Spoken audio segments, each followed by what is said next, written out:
We hope that you will take the time to see and drive this magnificent new Cadillac very soon.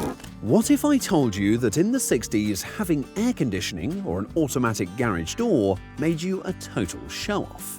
Neighbors didn't just notice, they were jealous. So how rich did you have to be to afford these things in the 60s?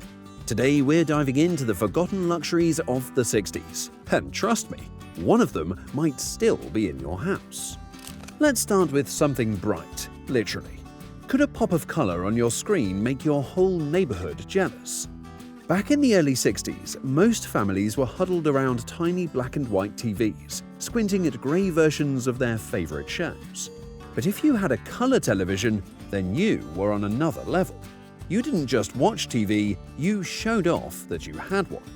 A color TV in 1965 cost around $400, which doesn't sound enormous until you realize that's over $3,800 today after adjusting for inflation. That was a huge chunk of money for something that mostly showed 3 channels and needed you to mess with antennas every 10 minutes. Still, having color was like bringing a movie theater into your living room. Shows like Bonanza, The Jetsons, and The Wonderful World of Disney looked so much better in full color, and neighbors definitely noticed.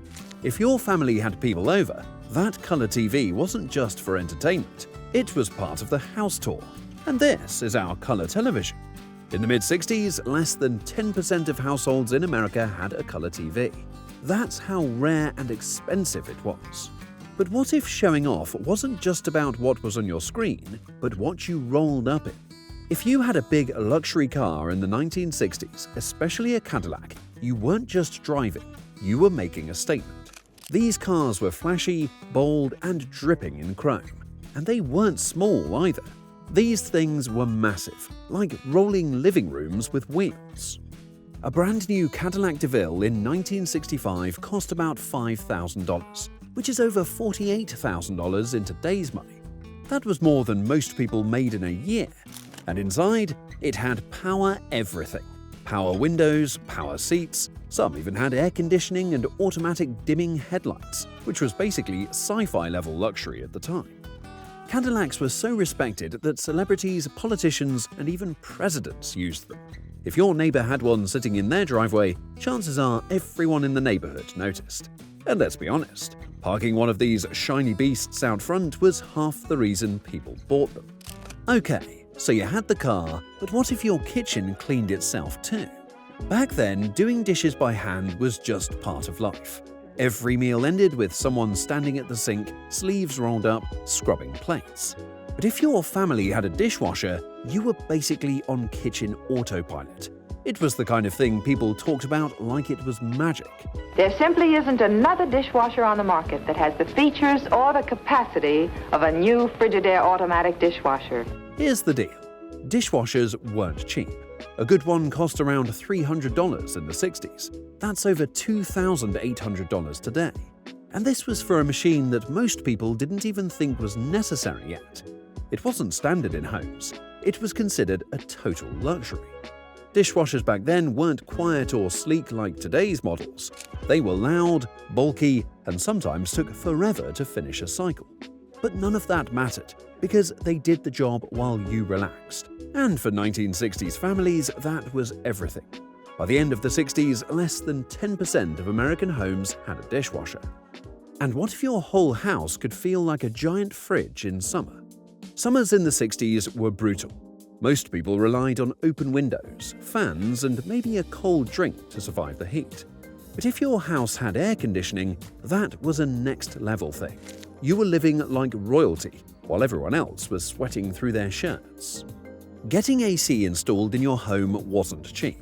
A full home central air system could cost up to $2,000 back then, which is like $20,000 today. That's more than some people's cars. And even window units weren't common. A single unit could set you back $200 to $300 in the 60s, and that was still considered high-end living.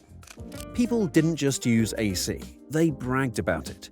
You'd invite guests over during the summer just so they could feel that icy breeze. By 1960, only 12% of US households had air conditioning. That number didn't pass 50% until the 70s. Alright, Now imagine this. It's raining outside and you open your garage without even getting out of the car. Back in the day, most people had to get out of their cars, rain or shine, lift the heavy garage door, and then drive in. But if you had an automatic garage door opener, that was a total game changer. You hit a button, the door lifted like magic, and you just cruised right in. It felt futuristic. But here's the thing. That convenience came with a price tag. An automatic garage door opener in the 1960s could cost you around $150 to $200, which would be more than $1,700 today when adjusted for inflation. That's a lot of money just to not get out of the car. And let's be honest, most homes didn't even have garages, let alone fancy motorized ones. So if your house came with one of these, you were on a whole different level of suburban royalty. In a time when most people were still manually hauling open their garage doors, having a remote-controlled one was a luxury flex. It told the world, we've got the latest tech and we're living smart. And what if that garage had room for not just one, but two shiny cars? Most families back then had one car. That was normal. Owning two cars, that was amazing. But having a garage big enough for both, now that was luxury. During the early 60s, suburban homes were still modest. A one-car garage, or even just a driveway, was plenty. So if you had a wide garage door and room for two shiny cars, everyone knew you had money. Not only did it mean you had more than one vehicle, already rare, it also meant you had enough land and home value to justify that kind of upgrade. Two-car garages were considered cutting edge, like having your own mini showroom right at home. And here's a fun fact. Home builders didn't even start making two-car garages common until late in the 60s, and only in wealthy neighborhoods. It wasn't standard yet, it was next level. So, you've got space, but can you talk to someone in the other room without yelling? Most families in the 60s just shouted across the house when they needed something. "Dinner's ready!" or "Pick up the phone!" echoed down the hallway. But if your home had a built-in intercom system, you were living like the Jetsons. These wall-mounted speaker boxes weren't just cool, they were super rare. Only large homes or custom builds had them. The idea that you could press a button and instantly talk to your kid upstairs or buzz someone at the front door, mind-blowing. And the cost? Not cheap. Installing an intercom system in the 60s could cost anywhere from $250 to $500, which is about $2,500 to $5,000 today.